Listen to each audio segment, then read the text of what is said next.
What do you think of disability history, man? What does it mean to you, if anything?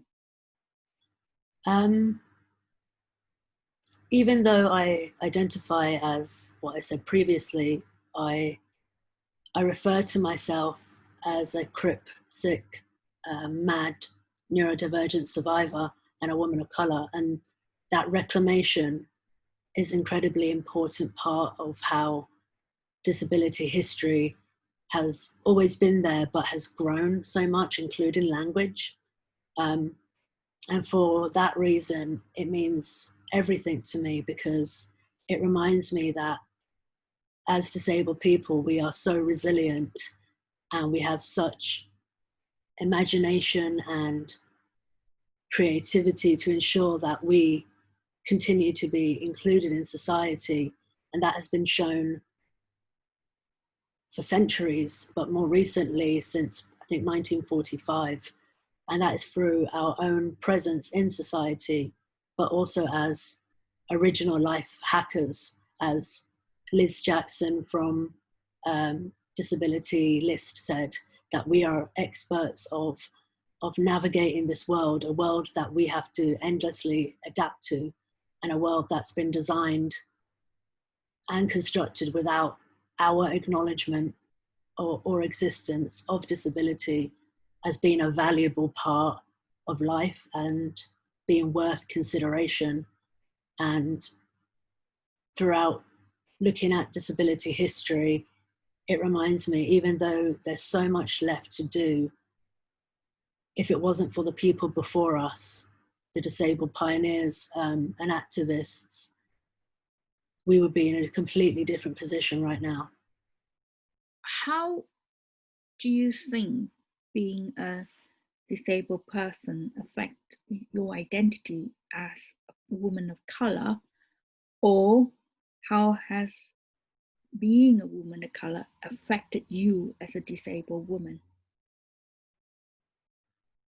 As a disabled woman of color, since birth, I've experienced ongoing racism, ableism around visible and invisible disabilities, sexism, classism, and issues with sexuality. The fact that disabled people, especially Black and brown disabled people, are constantly considered as asexual.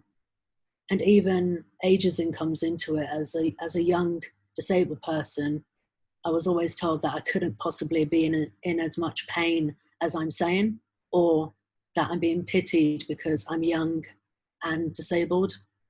But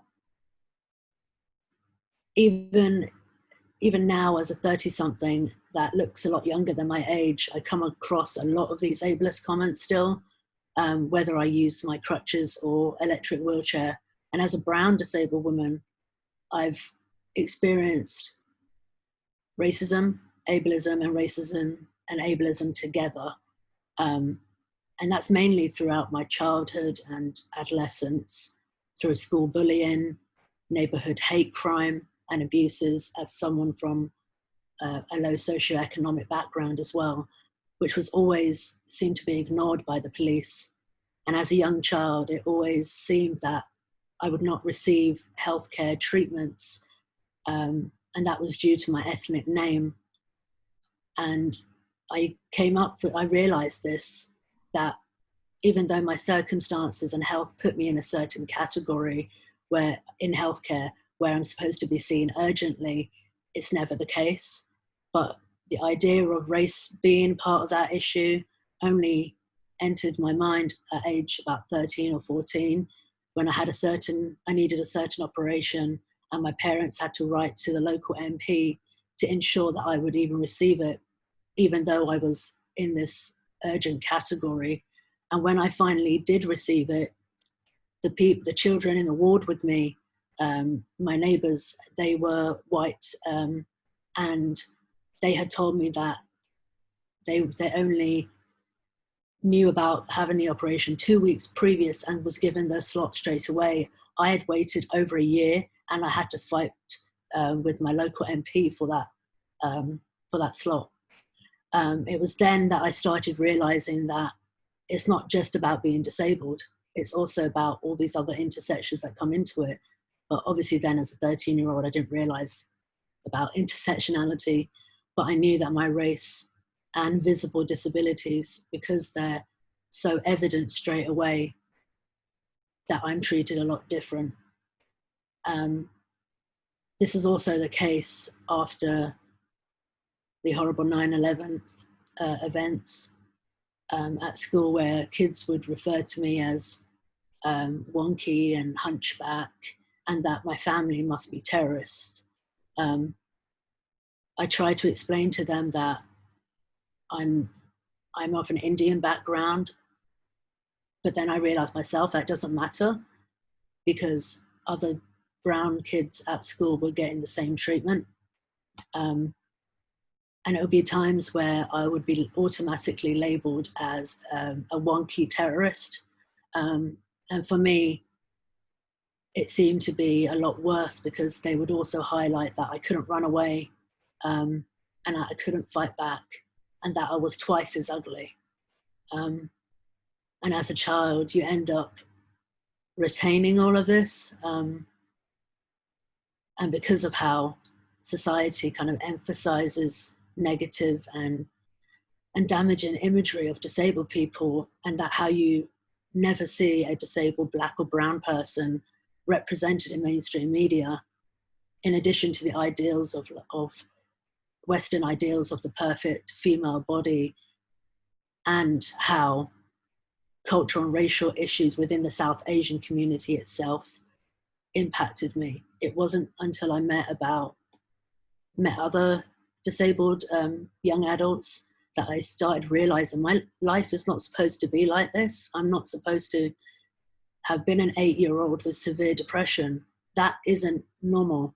And that's when I started looking into social justice, an attempt to go on a healing journey, but it's something that I'll always be on, because no matter how much I try to heal from what has happened in the past, in the present, I'm still receiving a lot of discrimination based on my race and disability. People don't realize that ongoing discrimination causes symptoms that are exactly the same PTSD.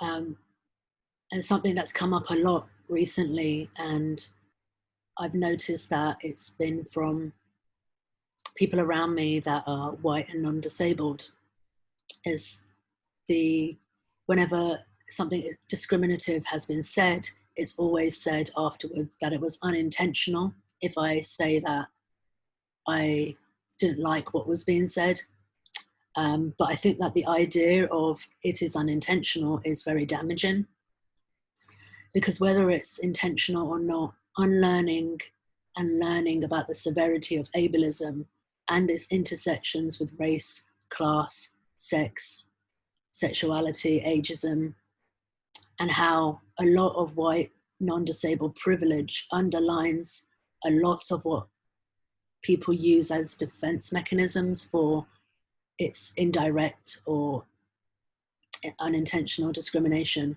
What people forget is that a lot of disabled people, and disabled people of color especially, experience discrimination daily. And it doesn't matter if it's unintentional or not, as it has the same effect on the person experiencing it. And I've come to realize lately that saying it wasn't intentional undermines the disabled person's experience. It kind of hints that I didn't really mean it, therefore you shouldn't be this upset, which is similar to the idea of gaslighting. And as disabled people of color, we can ignore unintentional discrimination a few times, especially if the other person acknowledges and aims to self-educate about it. That's a step in the right direction. But if it's constant and there is an acknowledgement or an attempt to unlearn or understand what has happened, and the defense of it's unintentional is used perpetually, especially by the same person, this is underlined with non-disabled privilege.